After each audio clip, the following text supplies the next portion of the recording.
You've set up a few different things, Alexander Dennis. The one that was most interesting is the Emerging Leadership Academy. Is that right? Tell us a little bit about how you identify leaders, and then once you've identified them, how you help them to develop those qualities.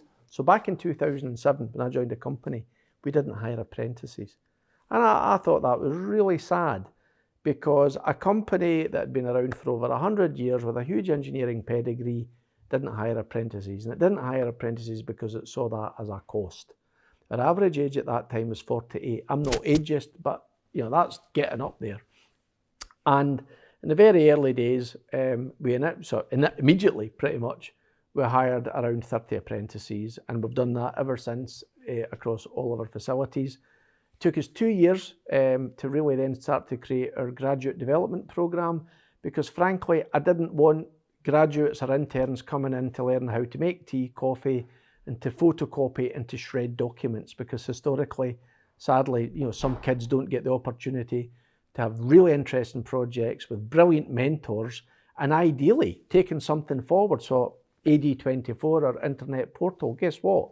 We have Entrepreneurial Scotland interns in every year. These really bright kids come in, right? We dovetail them with some of our best and most experienced, brilliant people, and they do great things. Because the youngsters challenge us to look at our world differently. The internal experts, if you like, give the bright young things the backdrop as to why some of these things could or couldn't be done, or why it would be difficult, and so on.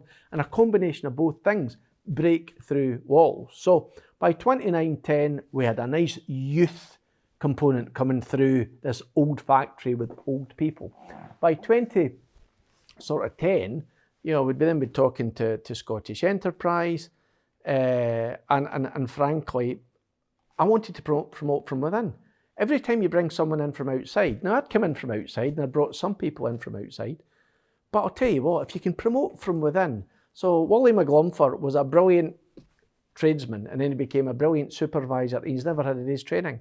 So whether it's leadership, communications, toolbox talks, just some of the basics around giving Willie the tools, the confidence, the network to be the best Willie that Willie ever wants to be. And let's not forget, some people want a job, some people want a career. Those that want a job, I want to work hard to make sure that they have a job, they have an income, and they're confident in their future. Those that want to have a career, I want to help them with their toolkits. Some people do want to travel, are prepared to compromise the work-life balance a little bit to turbocharge the career ladder. Some people need more technical skills or interpersonal skills. So apprentices, we started to to basically facilitate them getting onto Strathclyde Uni and doing degrees and all this electronic stuff I'll never understand in a million years. Some of our really strong leaders, we partnered with Edinburgh University in one particular program, partnered primarily with Strathclyde as well. So you want to have a career, you can have a career. And then we would put somewhere between 10 and 20 emerging leaders through a series of programs over 2 to 3 years. So for the last, and all of that, for the most part, has been funded by saving. We were spending over £1 million a year in headhunters. We now spend 200 or 300 grand a year on it, right? So we still need to go outside. And sometimes when you really need a particular skill set, you need to go outside. And ideally, if we're 10 years behind Ford Motor Company on a particular product attribute, go and hire someone from Ford Motor Company and accelerate your learning. Maybe that's a silly example. So there's still a need to bring in skills and experience from outside.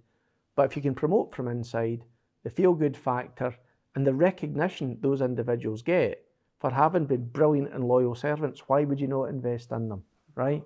So that's kind of where we... And do you get them to, you obviously give them a project and they lead on that project and you see how they go on? We haven't always got it right, so we've worked on some group projects. We always have cohorts from across the business, so from across different disciplines and across different sites. So they build their network. So if someone in Scarborough, because all our sites are really glamorous, we don't have anywhere like Monaco or Saint-Tropez, where Scarborough and Sheffield and places, Skelmersdale and places like that.